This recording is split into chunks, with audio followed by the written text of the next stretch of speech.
इष्ट अबाधित जो असिद्ध है उसे साध्य कहते हैं।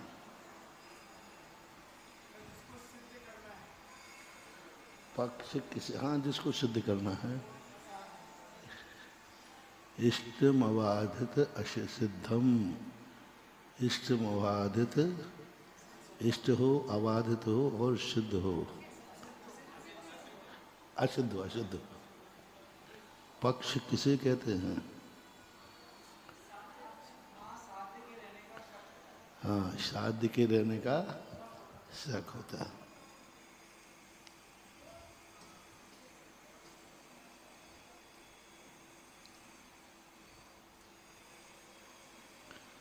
असिद्ध हेत्वाभास किसे कहते हैं? असिद्ध हेत्वाभास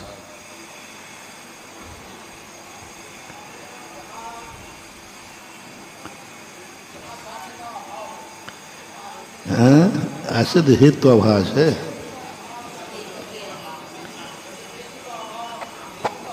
हाँ, हेतु का हो या निश्चय का अभाव हो। जैसे क्योंकि, हाँ, कि शब्द नित्य है क्योंकि नित्य का विषय है। असिद्ध हेत्वाभास है क्योंकि सिद्धि नहीं हो रही उससे, तो कैसे होगा?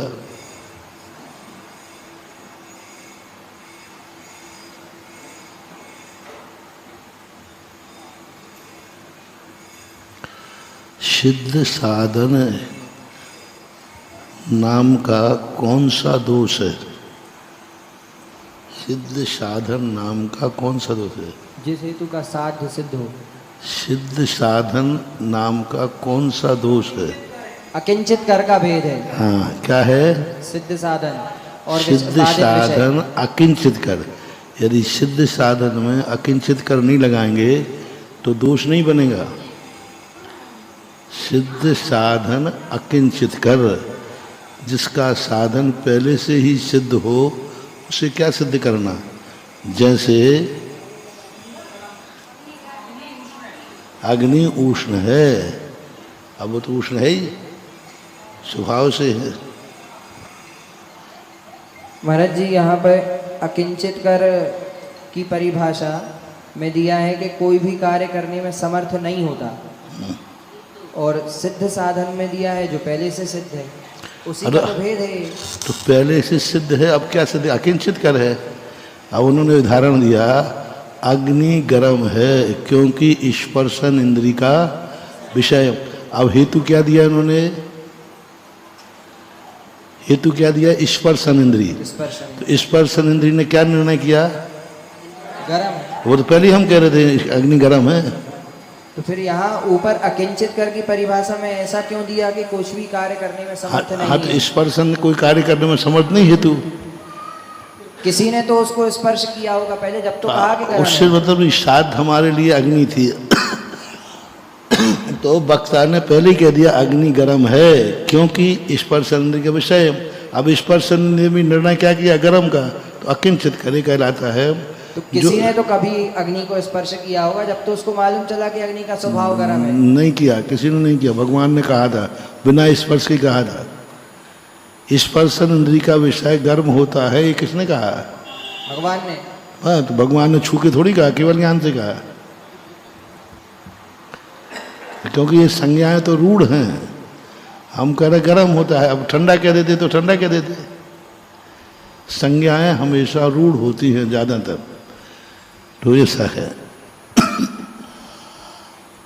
अकिंचित कर उसमें यही लगाना कि पहले से ही सिद्ध थे। जैसे हमने उदाहरण दिया था ना भक्तांबर का, कि फसल पकने के बाद बादल बरसने का कोई मतलब नहीं है क्योंकि फसल पक चुकी है।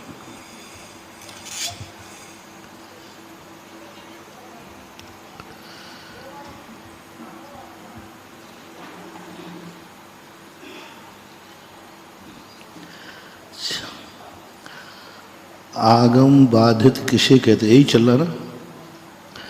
शास्त्र से जिसका साध्य बाधित होता है उसे आगम बाधित कहते हैं। जैसे पाप सुख का देने वाला है क्योंकि यह कर्म है। जो कर्म होते हैं वे सुख देने वाले होते हैं, जैसे पुण्य कर्म। तो अब ये क्या होगा, आगम से बाधित हो गया। क्या कह रहे हैं इसमें, क्योंकि पाप सुख का कारण है। पाप सुख का कारण है क्योंकि कर्म है। जो जो कर्म होते हैं वे सुख के कारण होते हैं, जैसे पुण्य कर्म। जो जो कर्म होते हैं वे सुख के कारण होते हैं, जैसे पुण्य कर्म। तो आगम से बाधित हो रहा है क्योंकि आगम में पाप को दुख का कारण कहा है, और यहाँ क्या कह रहे हैं, सुख का कारण। तो इसलिए आगम बाधित माना जाएगा। स्वयं वचन बाधित, जिसके साध्य में अपने ही वचन से बाधा आती हो उसे कहते हैं स्वयं वचन बाधिक। मेरी माता बंध्या है, क्योंकि पुरुष के संयोग होने पर भी उसके गर्भ नहीं रहता। कौन है, जब माँ है तो तू कहाँ से पैदा हुआ। तो स्वयं वचन बाधित होते हैं, इसको बोलते स्वयं वचन। यानी ऐसी बात कह रहा है कि हर व्यक्ति कहेगा जब माँ है और तुम हो तो बंध्या का आरोप व्यर्थ है। हेतु किसे कहते हैं, साधन के वचन को हेतु कहते हैं, क्योंकि यह धूमान है। अब देखो हेतु किसे कहते हैं, अभी किसके वर्णन किया था, हेत्वाभासों का। महाराज जी बीच के दो प्रश्न रह गए, 59 और 60। अच्छा, डबल अनुमान और प्रतिज्ञा। हाँ, नीचे का अनुमान के कितने अंग हैं, अनुमान 5 अंग हैं, प्रतिज्ञा, हेतु, उदाहरण, उपनय और निगमन। निगमन तो अनुमान के कितने, अनुमान प्रतिज्ञा के द्वारा भी अनुमान की स्थिति होती है, ये भी अनुमान है। प्रतिज्ञा किसे कहते हैं अभी बताएंगे वो। हेतु, हेतु भी अनुमान है। धुआं दिखा था हमें, देखो हेतु को कैसे अनुमान मानेंगे, हमें धुआं दिखा था और हमने अग्नि का ज्ञान कर लिया, तो धुआं अनुमान हुआ कि नहीं। साधनात् साध विज्ञानम अनुमानम, साधन के दिखने पर साध्य का ज्ञान कर लेना, यही अनुमान है।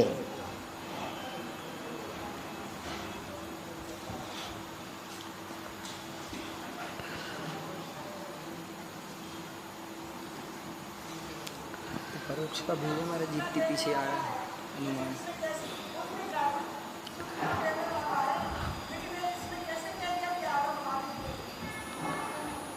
आगम में पाप का कारण लिखा है ना, अब तो पाप का उदय आगम में दुख का कारण है, और ये कह रहा है पाप सुख का कारण है।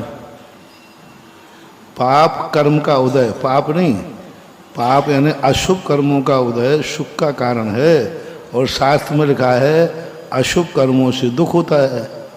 तो फिर आगम से बाधित हो गए। उदाहरण और उपनय और निगमन, पक्ष और साध्य के कहने को प्रतिज्ञा कहते हैं। पक्ष और साध्य के कहने को प्रतिज्ञा कहते हैं। पक्ष किसे कहा था, साध्य जहाँ रहता है उसको पक्ष कहते हैं। साध्य किसे कहा था, जिसे साधा जाए, ये कह लो, वो तो परिभाषा ठीक थी। इष्ट अबाधित असिद्धम, अपन संक्षेप में क्या कहें, जिसको साधा जाए, जिसको साधना है और जहाँ पर वह रहता है, ऐसे दोनों को एक साथ कहना है। तो जैसे यह पर्वत पर अग्नि है, तो अब यहाँ पर्वत क्या हुआ, पक्ष, अग्नि क्या हुआ, साध।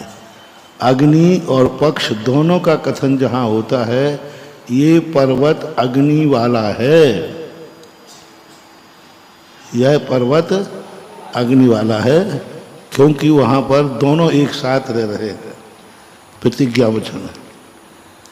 हेतु किसे कहते हैं, साधन के वचन को हेतु कहते हैं। जैसे क्योंकि यह धूममान है, अब देखना प्रतिज्ञा और हेतु को एक साथ करो। यह पर्वत अग्नि वाला है क्योंकि धूममान है। हेतु क्या हुआ, इस पर्वत को आपने अग्नि वाला क्यों कह दिया यहीं से, क्योंकि हेतु क्या बनाया, धूम वाला है, इसलिए वह हेतु बन गया। महर्षि जी इसको बाला क्यों लगा रहे इसमें, ये पर्वत अग्नि वाला है, ये तो निगमन और उपनय तो अग्नि ये पर्वत, इस पर्वत पर अग्नि है। हाँ तो कह सकते हैं पर्वत पर कह दिया तो कोई बात नहीं। यदि बाला शब्द लगाएंगे तो फिर उसमें नहीं, बाला शब्द आएगा फिर प्रतिज्ञा के दोहराने को। जी अभी आगे जो आएगा ना जी उसमें एक शब्द जुड़ा रहेगा, प्रतिज्ञा को ही दोहराया जाएगा। जी हाँ, प्रतिज्ञा को दोहराना पड़ेगा, अभी उसको बता देते हैं हम। हालांकि कहने में कोई बाधा नहीं है, लेकिन इसलिए निगमन उपनय में क्या आएगा, इसलिए अभी बताता हूँ। लेकिन प्रतिज्ञा में तो अपन यही कहेंगे ना कि यह पर्वत, इस पर्वत में अग्नि है, हाँ इतना कह दिया, इतना ही कहेंगे। हाँ नहीं, बाला शब्द भी लगा दें, क्योंकि उदाहरण बताते अभी साधन के वचन को हेतु कहते, क्योंकि वह धूममान है, धूममान है। उदाहरण किसे कहते हैं, देखो कितने अनुमान के कितने भेद बताए थे, 5। कौन कौन से, तो उदाहरण के भेद कहते हैं। व्याप्ति पूर्वक दृष्टांत के कहने को उदाहरण कहते हैं। व्याप्ति पूर्वक दृष्टांत को, जैसे जहाँ जहाँ धुआं है वहाँ वहाँ अग्नि है। अब ये हुई व्याप्ति, व्याप्ति क्या हुई, जहाँ जहाँ धुआं है वहाँ वहाँ, ये हुई व्याप्ति। जैसे रसोई घर, जहाँ जहाँ अग्नि नहीं है वहाँ वहाँ धूम भी नहीं है, जैसे तालाब। तो उदाहरण क्या हुआ, उदाहरण क्या हुआ, रसोई घर, तालाब। और व्याप्ति क्या हुई, जहाँ जहाँ धूम है वहाँ वहाँ अग्नि है, जैसे रसोई घर। तो व्याप्ति को कहते हुए जब हम किसी का वो सपक्ष रखते हैं तो वह उदाहरण आता है। हालांकि सामान्य भाषा में उदाहरण और दृष्टांत एक रूप में आते हैं, फिर भी ये अलग कह रहे हैं दृष्टांत को। दृष्टांत किसे कहते हैं, जहाँ पर साध्य साधन की मौजूदगी गैर मौजूदगी दिखाई जाती है, जैसे रसोई अथवा तालाब मौजूदगी दिखाई जाती है, जहाँ पर साध्य की और साधन की मौजूदगी दिखाई जाती है। अब ऊपर भी यही है, अंतर क्या है, वहाँ व्याप्ति को भी साथ, जहाँ जहाँ धूम है वहाँ वहाँ अग्नि है, व्याप्ति बनाई। और यहाँ भी क्या कह रहे हैं, साध्य साधन की मौजूदगी दिखाई जाए उसे दृष्टांत कहते हैं। साध्य और साधन की मौजूदगी दिखाई जाए उसे दृष्टांत कहते हैं, जहाँ दिखाई जाए। अब वहाँ जैसे नहीं लगाया, रसोई घर में जहाँ जो सीधी दृष्टांत में ही, उदाहरण में ही साध्य साधन लगा दिया, सपक्ष नहीं दिया। वहाँ तो क्या था, व्याप्ति बनाई पहले, उनका आधार नहीं बनाया। जहाँ जहाँ धूम होता है वहाँ वहाँ अग्नि, ये कहीं दिखाना नहीं है, ये व्याप्ति बनाई है बस, कहीं भी हो सकता है, जैसे रसोई घर। अब दृष्टांत में क्या कह रहे हैं, व्याप्ति नहीं बना रहे हैं, व्याप्ति बना ही नहीं रहे, सीधे कहते हैं जहाँ पर साध्य और साधन पाए जाते हैं। अब रसोई में, अब इन बताओ दोनों में, रसोई में साध्य और साधन मौजूद है कि नहीं, हाँ, व्याप्ति नहीं बनाई है। ये रसोई है क्योंकि यहाँ साध्य और साधन, धुआं भी है, अग्नि भी है, या रसोई घर है। अब निर्णय हो गया रसोई घर का, यह रसोई घर है क्योंकि धुआं और अग्नि है, और वहाँ व्याप्ति को लाए हैं। सामान्य भाषा पे अपन उदाहरण दृष्टांत एक ही बात कहते हैं, कि दृष्टांत कहना उदाहरण कहना, थोड़ा सा इन्होंने अलग कर दिया। दृष्टांत के कितने भेद होते हैं, अन्वय दृष्टांत और व्यतिरेक दृष्टांत। जहाँ साधन की मौजूदगी में साध्य की मौजूदगी दिखाई जाए, जैसे रसोई घर में धूम का सद्भाव होने पर अग्नि का सद्भाव है,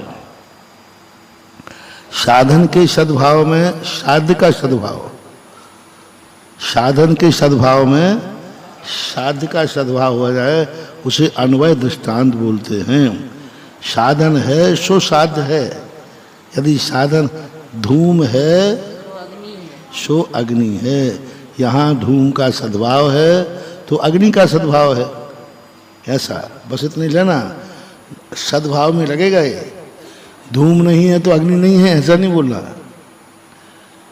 अन्वय दृष्टांत है, अन्वय दृष्टांत में धूम है तो नियम से अग्नि है, और धूम नहीं होता तो घर नहीं, ऐसा नहीं लगाना। इसलिए दो भेद किए गए। साधन के सद्भाव में साध्य का सद्भाव, और व्यतिरेक में क्या होगा? व्यतिरेक में है साध्य के गैर मौजूदगी में साधन है। अब देखो सद्भाव वहाँ किसका दिखाना है? साधन का। और यहाँ अभाव किसका दिखाना है? साध्य का। साधन के अभाव में साधन का सद्भाव और साधन का ही अभाव दिखाएंगे तो सदोष हो जाएगा, क्योंकि बिना धुएं की भी अग्नि पाई जाती। धुआं ना भी रहे तो भी अग्नि रह सकती है, लेकिन अग्नि नहीं रहे तो धुआं रह सकता है क्या? नहीं। तो अन्वय में क्या दिखाना है? साधन के सद्भाव में साध्य का सद्भाव, और व्यतिरेक दृष्टांत में साध्य के अभाव में साधन का अभाव।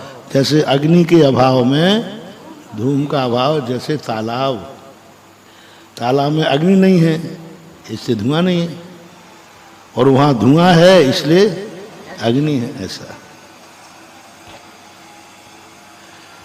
निगमन उपनय, उपनय किसे कहते हैं? पक्ष और साधन के दृष्टांत की सदृशता दिखाने को उपनय कहते हैं। जैसे यह पर्वत भी वैसा ही धूममान है, यह पर्वत भी वैसा ही धूममान है। कैसा? जैसे रसोई घर था, जैसे रसोई घर धूममान था तो अग्निमान भी था कि नहीं? ऐसा ही यह पर्वत भी धूममान है इसलिए अग्निमान है, जैसे रसोई का। तो अब उदाहरण को जो तुमने दिया था उसी को सपक्ष को यहाँ दोहरा। सपक्ष ऐसा है इसलिए पर्वत भी वैसा ही है, क्योंकि यहाँ भी धुआं है। वो रसोई अग्निमान कैसे था? वह रसोई अग्नि वाला कैसे था? क्योंकि धुआं वाला था। तो ये पर्वत भी कैसे अग्निवान है? धुआं वाला। तो उपनय कहलाता है। उपनय का अर्थ होता है मूल नय को ही दोहराना है। जिसका तुमने निर्णय किया था उसी को दूसरे में आरोपित करना है। ये पर्वत धुआं वाला है इसलिए अग्नि वाला, ये कहने की जरूरत नहीं है। जो जो धूम वाला होता है वो अग्नि वाला, इसलिए यह पर्वत भी, अब यहाँ व्याप्ति को नहीं कहना है, यह पर्वत भी अग्नि वाला है क्योंकि धूम वाला है, जैसे रसोई घर। ऐसा प्रतिज्ञा का दोहराना जिसमें होता है पक्ष और साधन, पक्ष और साधन। वहाँ प्रतिज्ञा तो किसे कही थी? प्रतिज्ञा आई थी ना, प्रतिज्ञा आया था पक्ष और साध्य के कहने को प्रतिज्ञा कहते हैं। वहाँ पक्ष और साध्य था। पक्ष और साध्य में क्या था? यह पर्वत अग्नि है, इस पर्वत पर अग्नि है। यहाँ स्वयं स्वतंत्र है। अंतर समझना। उपनय में और इसमें अंतर क्या है?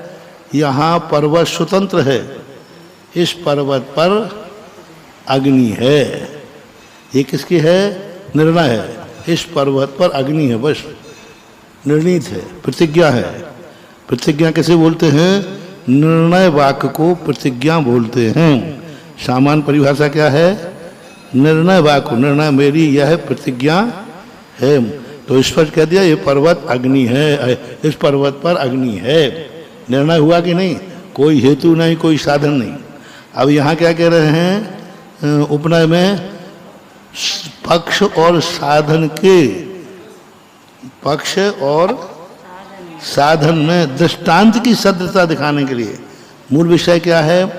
एक तो पक्ष आया और वहाँ साध्य था, यहाँ साधन। पक्ष और साधन की दृष्टांत से सदृशता दिखाना है। दृष्टांत क्या था? रसोई घर।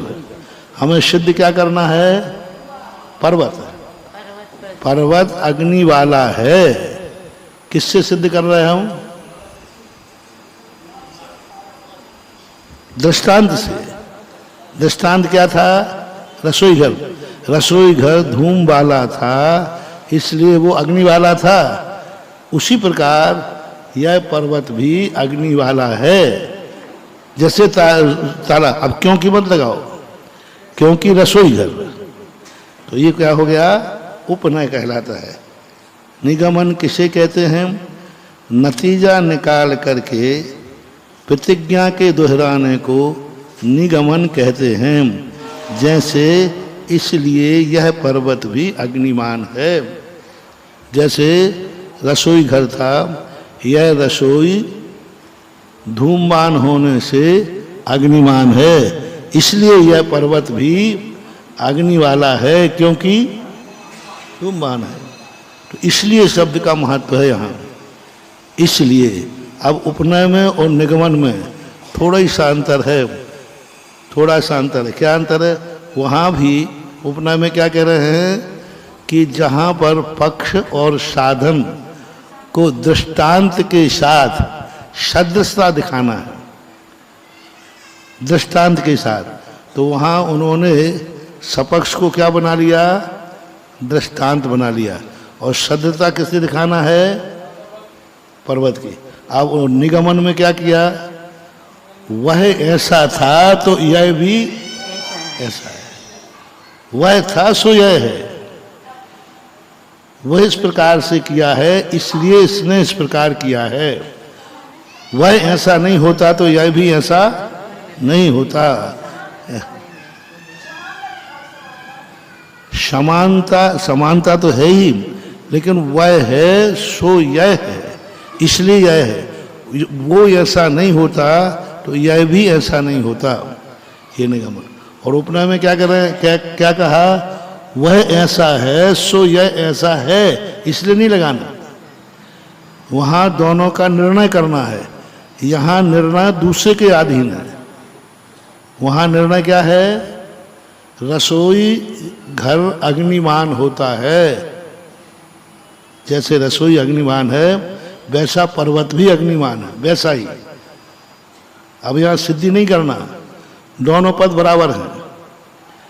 रसोई स्वतंत्र है और पर्वत स्वतंत्र है। मात्र उदाहरण दिया जा रहा है। और निगमन में क्या किया जा रहा है?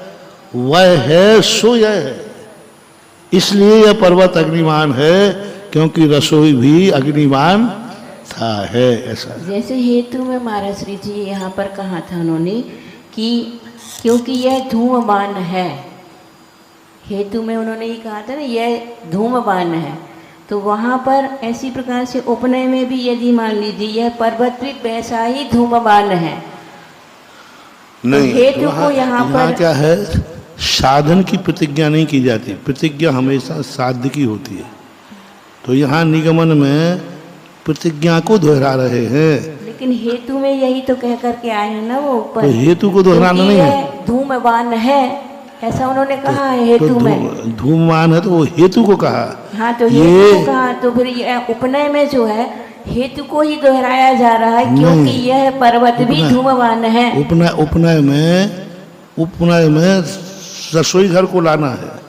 रसोई घर जैसा है वैसा यह है। ना, दोनों में अंतर है। हेतु में ये धूम वाला है, धूमवान है पर्वत। वहाँ ना तो रसोई घर आया है, ना कोई साधन वाला, साधन से युक्त दिखाया है हेतु में। और उपनय में नहीं दिखाया। उपनय में उन्होंने दृष्टांत को लाए हैं, हेतु को नहीं लाए वहां। अंतर समझना, हेतु में मात्र अकेला हेतु लाए हैं। नहीं, और क्योंकि इन्होंने कहा ना क्योंकि यह धूमवान है तो वैसा ही धूमवान है, तो यहाँ ये हेतु को तो दोहराया जा रहा है ना। नहीं, यहाँ हेतु को नहीं, दृष्टांत को शब्द सा दिखाना है। दोहराना प्रतिज्ञा में इसमें आ जाएगा, निगमन में निर्णय हो चुका उसकी सादृश्यता दिखाना है। हेतु तीन में समझ लो, हेतु, उपनय और निगमन, इन तीनों का। हेतु में किसी को नहीं दोहराना है, मात्र ये धूमवान है। रसोई घर से आदि से कोई लेना देना नहीं है। धुआं, ये धुआं दिख रहा है इसलिए पर्वत धूमवान है, क्योंकि हमारा हेतु को हम हेतु वाला बना रहे हैं। हेतु हेतु मत भाव होता है न्याय शास्त्र में, एक हेतु हेतु मत। जी। तो हेतु तो हुआ धुआं और हेतु मत क्या हुआ? पर्वत। पर्वत धूम वाला है, ये हेतु मत भाव कहलाना। और निगमन में क्या है, उपनय में क्या है? जो पक्ष है, पक्ष और साध्य के साथ में क्या लेना है? दृष्टांत की सदस्यता दिखाना है। तो अब यहाँ दृष्टांत भी आ गया, पहले में दृष्टांत नहीं था। और उपनय में क्या करना है? धूमवान नहीं कहना है, जो पक्ष की प्रतिज्ञा को दोहराना है। प्रतिज्ञा किसे कहते हैं? पक्ष और, हाँ बोलो, पूरा बोलो। पक्ष और साध्य के रहने को, कहने को, हाँ, पक्ष और साध्य के कहने को क्या कहते हैं? प्रतिज्ञा। प्रतिज्ञा कहते हैं। तो अब यहाँ भी वही आ गया निगमन में कि पक्ष और साध्य, क्योंकि यहाँ कहा ना नतीजा निकाल करके, पहले नतीजा निकाल लो, प्रतिज्ञा को दोहराना है।